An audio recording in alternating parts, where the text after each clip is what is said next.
بنات، ازيكم؟ عاملين ايه؟ يا رب تكونوا بألف خير وألف صحة. النهاردة الفيديو ده تعاون مع قناة سوبر نونا. سوبر نونا يوتيوبر كبيرة جدا، انا بحبها جدا.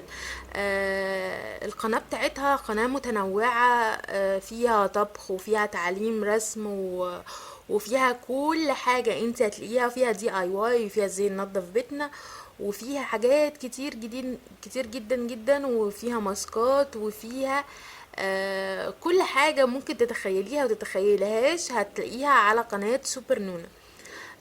ان شاء الله الفيديو يعجبكم، وهسيب لكم اللينك بتاع القناة بتاعت سوبر نونا تحت في الديسكريبشن بوكس، ويلا بينا نشوف الفيديو. صباح الخير، ازيكم يا بنات؟ عاملين ايه؟ انا معاكم هلا من قناة لود لايف ستايل، والنهارده جايه اتكلم عن كانت في حد طلب مني ان انا اوري تقريبا ازاي تنظيم اوضه الولا يعني الاولاد ولادي، وازاي ترتيبي لاوضه النوم. فالنهارده جايه هوريكم الدولاب بتاعي. انا منظماه ازاي، يعني هو مش حاجه اوفر، والتنظيم فيه مش روعه يعني، مش عايزه تريقه لو سمحتوا. آم، اول حاجه زي ما انتم شايفين، هو في شلف كده، يعني رف هنا، وفي اللي هو الحاجات اللي تحت دي. اول حاجه هنا ال- البوكس اللي انتوا شايفينه ده فيه البرفانات الزياده اللي عندي، لان انا من الناس اللي بتشتري البرفانات وبستخدمهاش على طول، زي ما بيقولوا كده بسيبها تتعتق يعني، فما بستخدمهاش على طول. تاني حاجه دي اللي موجوده دي قدامكم، دي كل الكارديجانز بتاعتي اللي انا بلبسها. الصف اللي بعديه ده البلوروهات القصيره، الحاجات اللي جوه اللي هي التوب اللي فيها التوب عليها ده احمر، دي اللي هي الباديهات، ودي الشورتس اللي موجوده عندي. تمام كده. هنا بقى بحط الحاجات اللي هي مثلا بتتعلق، زي البلوزات، الفساتين، الكلام ده. وهنا ده اللي انا كنت اشتريته، بتاع بتاع الشنط.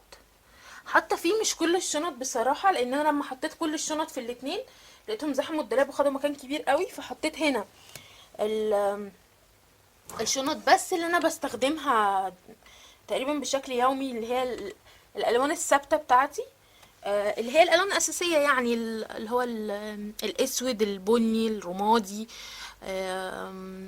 الحاجات دي.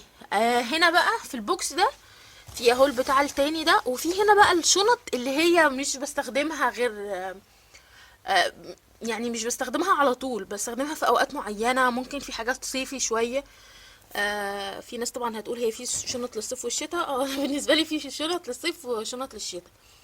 واللي تحت ده، وده عباره عن ايه؟ ده عباره عن درج كده بتاع تربو.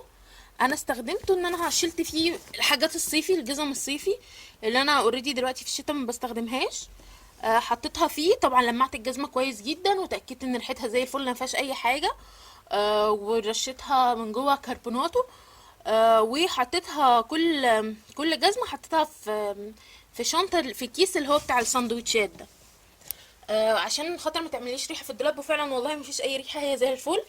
تاني حاجه ده اللي هو ايه، لو تفتكروا في مشترياتي بتاعت تقريبا شهر يناير او شهر اتنين، مش فاكره المشتريات انهي، اللي كنت انا وكنت قلت لكم ان ده تقريبا هي بعتهولي هديه، وان ده تقريبا بتاع العربيه. طبعا هي اتفرجت على الفيديو وبعتت لي ان ده استخدامه ايه. طبعا ما كنتش خدت بالي ان هو ليه اللي هي السكوتش دي اللي بتلزق من هنا.